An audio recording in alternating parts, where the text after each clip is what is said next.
Hello, bachcho. So let's read the question given here. So the question here says, explain loss of biodiversity due to overexploitation with the help of an example.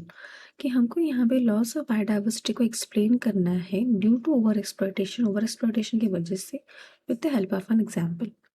तो पहले हम देखेंगे कि हमारे पास इस particular question के लिए appropriate की कॉन्सेप्ट क्या होना चाहिए।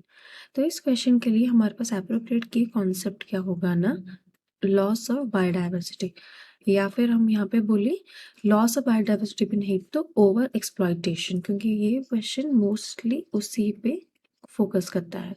और ओवर एक्सप्लॉयटेशन का मेन नतीजा क्या होता है, that is loss of biodiversity. तो पहले अगर हम देखें ये ओवर एक्सप्लॉयटेशन होता क्या है। जो ह्यूमंस होते हैं, जो कि हमको इंटेलिजेंट बींग्स बोला जाता है, हम हमेशा डिपेंड रहते हैं। हम क्या करते हैं ना, हमेशा ही डिपेंडेंट रहते हैं प्लांट्स और मतलब प्लांट्स, एनिमल्स, या फिर बोल सके तो नेचर के ऊपर। हमारे किस चीज़ के लिए, फूड नीड्स के लिए, इवन हमारे शेल्टर नीड्स के लिए भी। और आजकल तो काफ़ी नीड्स काफ़ी डाइवर्स हो चुके हैं। तो जब डिपेंड होते हैं हमारे नीड्स के लिए, तब क्या था ना, नेचर ठीक था। लेकिन जब क्या हुई, ग्रीड में बदल गई, तब क्या होने लगा ना, ओवर एक्सप्लॉयटेशन होने लगा रिसोर्सेस का। ओवर एक्सप्लॉयटेशन होने लगा किसका ना, रिसोर्सेस का होने लगा। जिसकी वजह से यहाँ पे क्या होता है ना, ओवर एक्सप्लॉयटेशन भी कैसे होता है, ग्रीड कैसे काम करती है। अगर हमको घर बनाने के लिए एक जगह चाहिए तो हम एक जगह को क्लियर करेंगे, लेकिन ह्यूमन ग्रीड की वजह से क्या हुआ है ना, बहुत सारे जगहों पे डिफॉरेस्टेशन हुआ है। बहुत सारे ऐसे फॉरेस्ट है जो तबाह हो गए हैं और वहाँ पे सिर्फ अभी कॉन्क्रीट जंगल ही बचे हैं।